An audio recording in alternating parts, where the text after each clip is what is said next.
Hello, this is Kyle from Out of the Greenhouse, and I'm recording to you from the forests of Atlantic Canada. It's a very warm day. I'm halfway through a very long hike, and I desired a shady spot to rest. And I figured this was very appropriate because I found a fairly old eastern hemlock tree here.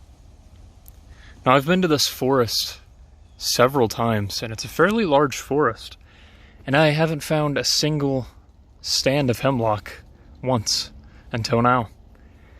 And it would make sense for it to be growing here, though, because it is out of a hillside, and hemlock typically does grow out of hillsides. And there aren't many around here, so it may not be the best example of a grove or a forest of hemlock. There are only a few other ones, but nonetheless it is a stand of hemlock. So it might not be the best example of either of those, but I still nonetheless have been meaning to talk about this tree, this magnificent coniferous tree, and it's unique in the sense of how dramatic of a shade it casts and how many needles it drops. When you find a grove of these hemlock trees, they often create such a thick litter layer on the forest floor of needles, so thick and so dramatic of a shade being cast that other species of trees don't have a chance to thrive in these areas.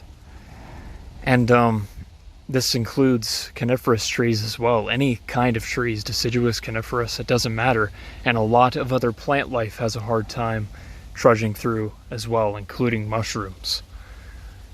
Now, a grove and a forest are different things. If you find a hemlock forest, let's say there are more of these spread out all about, keep these other trees, but there are more hemlock spread around. That's a hemlock forest. Other species of trees and other plants have an even chance of thriving. You see, you have a birch over there. That's still fine. A grove, however, is more concentrated, and if you find a cluster of hemlock and a grove with a thick layer of needles, you're not going to notice really any other trees there. And I've been to areas like this before. And I didn't mention mushrooms. Mushrooms have more difficult of a time pushing through the forest floors of coniferous forests in general because of the thick needle layers than they do in a broad-leaved deciduous forest where the ground is much softer and not as thick. And a mushroom that grows along with a hemlock tree like this you can often find is hemlock varnish shelf, which is a variety of reishi and a species of Ganoderma, which, if you don't know, reishi is considered sacred in much of China and is the #1 medicinal mushroom used in East Asia. So it's held very highly up there. Sorry, just blowing and fanning away mosquitoes. So yeah, a lot of interesting things can be found around hemlock trees, even though they may seem like a bully of a tree. They really aren't. They are very beautiful and magnificent, and I'm always excited to find older ones like this. I found older ones than this before, but nonetheless, this is still majestic in its own way.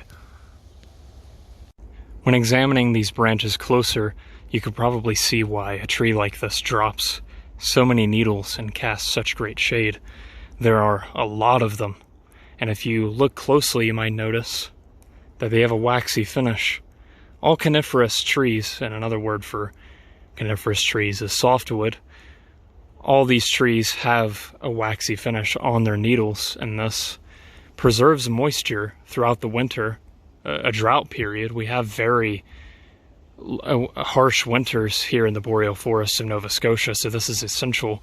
Preserves moisture so that when the spring thaw comes, photosynthesis can then begin again. And I don't know about hemlock trees in particular, but I know that balsam fir, another type of coniferous tree, has a sugary resin over its needles that act as a form of antifreeze that protects it from frost damage. And storing warmth and protecting itself from frost damage when we're talking about coniferous trees is an important property, so I wouldn't see why hemlock doesn't also have this resin.